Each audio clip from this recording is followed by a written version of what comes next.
Hey, what's up? I'm DJ Sixsmith. You're watching Sit Down. Yolanda Ross is back with us. The Shy season 4 is here on Showtime. Yolanda, good to talk to you. How are you? Yo, I'm good. Happy to be here. Thank you. So I am thoroughly enjoying season 4. A lot going on. This show has been great for you, but what was it like putting this season together here? It's been so many things because we're coming off of COVID, which we are still sort of in the middle of. Going back to work with new health measures that we have to like follow and just being around people again. Being around people again, that was a whole new thing. So it's been great. It's been great getting back with family, family of the show, deeper stories. Very interesting year. But it's kind of a little bit different though, right? With the COVID protocols, I was talking to Jacob Lattimore, and you guys can't really hang out as much as you once did. So what is that dynamic like where it's you're on set and you're doing your thing, but you also have to kind of be leery of what else is going on here? Um, well, I gained 10 pounds. Just being locked down at home, not getting out, not really doing a lot. It was a weird year. It was kind of isolating, yet the time went by fast. At the same time, like I said, it was just a weird year, but also very I don't know. We just explored new things. I felt it was a different year than all the rest. Yeah, I mean, there's a ton going on, right? Let's talk about Jada for a second because she's had a really fascinating journey. And then we find out that she's dealing with cancer here. And how do you prepare to play a role like that? Because there's so many different emotional layers when you think about it. Yeah, they definitely are. It was really good for me because to me it was like the first year where I really got to go in deep with something, and with Jada and the cancer, it's like I've lost family members to cancer, friends to cancer, and you know about it and what people go through, but you don't really know all the details because lots of times we don't engage, we don't talk about it, we don't want to upset the person going through it or make them feel bad. So a lot of times we just sort of tiptoe around it. In this case, since my character was going through it, I really did research a lot. I started dealing with Equal Hope in Chicago, an organization that deals with healthcare disparities, Center for Health Equity Transformation, women on top of their game in the South Side of Chicago, and just talking with women and being around them, women that were going through it. So it was a lot. I learned a lot. And I'm also helping, in any which way I personally can. It was really, as a woman, a Black woman, being able to portray this Black single mother going through the cancer battle, it was a lot for me. And it was, as the episodes went on and got more and more into her journey, it's been interesting to see how it's affected crew. And that I really wasn't expecting. These scenes have really been hitting home to people. So, thanks, hats off to the writers, and just hats off to everybody that has to deal with it. And it speaks to your acting too, right? I mean, this is an emotional storyline, but it resonates because you bring it to life. And one of the other interesting things is like just the burden of other people who are involved, right? Whether it's family members or friends, like that's not something that's always focused on. So, what was it like seeing that part of the story where Jada has her own struggles, but then everybody else has to find a way to deal with things as well? It was interesting to see because a lot of those scenes, like say with her son Emmett or friends, and like Dre, keeping it from her partner, from her wife, and then finally letting go, and showing that it was beautiful to see because I'm not a part of their scenes when they're shooting them. So I'm watching it on TV just like everybody else. And, those scenes really did affect me in seeing how they were holding up and dealing with it. You know what I mean? And seeing, Darnell and Emmett together, that's something that you don't really see. Uh, where these people that have a hard time showing emotions, they could not help it when a loved one is dealing with something so traumatic. That takes me back to what I learned from a lot of the women that were really going through it, where when talking with a group of women in the South Side, out of all of say like 40 women or so, there was only one that still had a partner Wow. after all this. And that's just, I couldn't fathom it. I couldn't even understand how you could leave somebody during this time. Like you can't handle it, but it's ravaging their body, their spirit, their everything. But you couldn't handle it. You know, it's, yeah, I couldn't, I have no words for it. These women are very strong that go through this. And sometimes you just to be able to lay on someone, just to have somebody touch you, hold you, uh, can do more than any words can, you know, just to know that you can be comforted in a time when you need someone to just be there for you.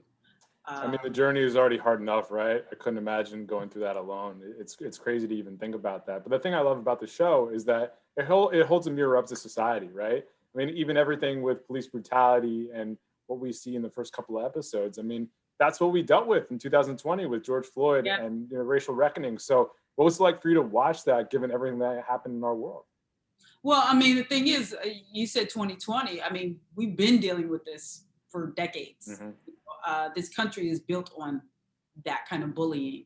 So, you know, we needed to show it because we are one of those shows that we take it as a responsibility to show what we are actually going through in real life, you know, and not to kind of grandize it, but this is what it is. And to show then Duda as mayor, you know, taking it upon himself to say, no, we're going to pull your funding. We're going to do this. We're going to handle these things. It's, you know, why not show a different side to it and see how it goes, you know? And I appreciate that we're doing that. I think that we do need to show what's actually happening on the ground. And we do. And even going beyond defunding the police, right? Because that's so often talked about. But then what would it actually look like when community members get together? I mean, that was really fascinating to me. What was it like for you to watch that? Well, that's that, and that's why I brought that part of it up. It is interesting to see what would happen if, you know, defunding the police is one thing, and you know, just to be clear on that, that's just taking a chunk of money when they do get a lot of money. It's not like taking all of their funding. You know, if they're getting like say 20, 30 million, taking 2 million is not going to suddenly make the police Hmm. not able to do their job. In this case, it was like us taking it upon ourselves to police ourselves.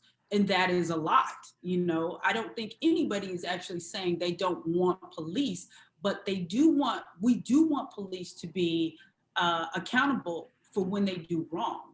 And that's what the problem has been the whole time. Nobody's ever gotten in trouble for anything that they've done that's obviously been wrong because we can see it, you know, and cell phones are just making it that much harder for them.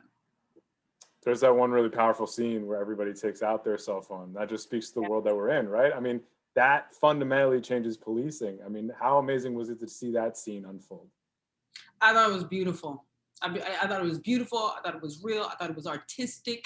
It was so many things, but it just showed the power that we have to make change happen.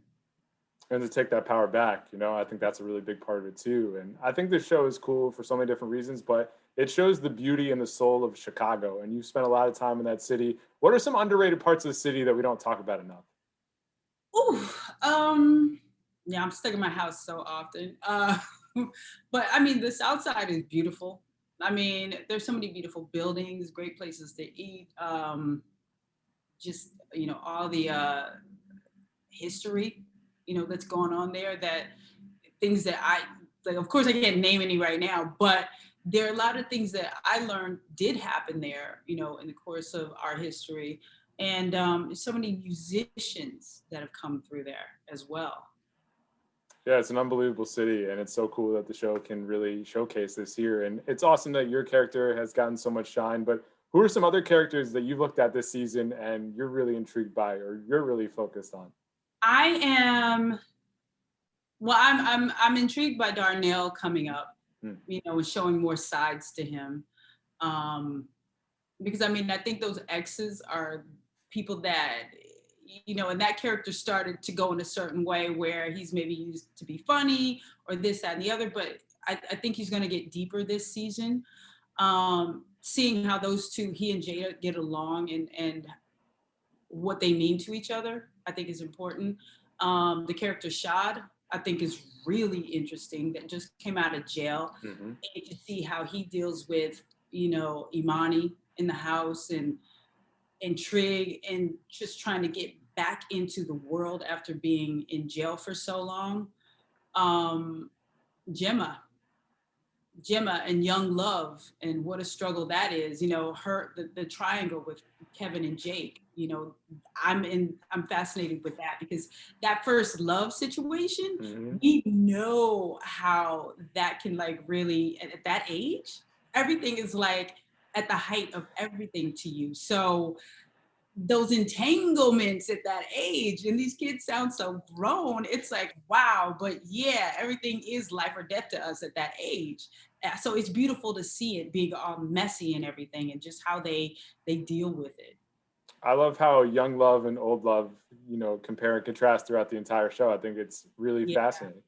me too. I think it's beautiful, like you said, to see them both contrasting each other. Because I mean, even Jada with Suede, Mm-hmm. you know, Yeah. that's an unexpected romance that, you know, she just said, I love you this season, you know, to him. And that was like, oh, you know, somebody caring for you when you're feeling your least, you know, positive, your least yourself, you know. I think it was beautiful to see that. Yeah, and Yolanda, how many times have we seen the opposite, right? Where it's the older man and the younger woman, but we just flip that here. Always. Yeah. Yeah, it's nice to see that. And it's just nice to see this show has been given the runway, right? 4 seasons to really build on all these storylines here. How important has it been to give your character the time to breathe, and also just the show the time to evolve over time? Well, you know, that's the thing I appreciate about us being in this fourth season, because a lot of shows don't make it to four. Sometimes they don't even make it after the first. Mm-hmm. So, you know, in this case, a show with so many characters and storylines that are not stereotypical. I appreciate that Showtime has given us this time to grow and to learn these characters. Because I feel like this season in particular, we really have, it's all gelled, you know, it's all come together at this point where we now are, I think, working as a unit better together. Because I mean, a lot of us, you know, our storylines did not overlap. So a lot of us never even worked together. I think this is a year, as actors, we know each other better. We know our characters better. So I feel like this is the year it really all gelled, and we are now elevating. So I mean, I really look forward to what's next with the characters. Yeah, well, we'll all be watching. Yolanda, good to talk to you again. Thanks so much, and we'll chat again down the road, all right? All right.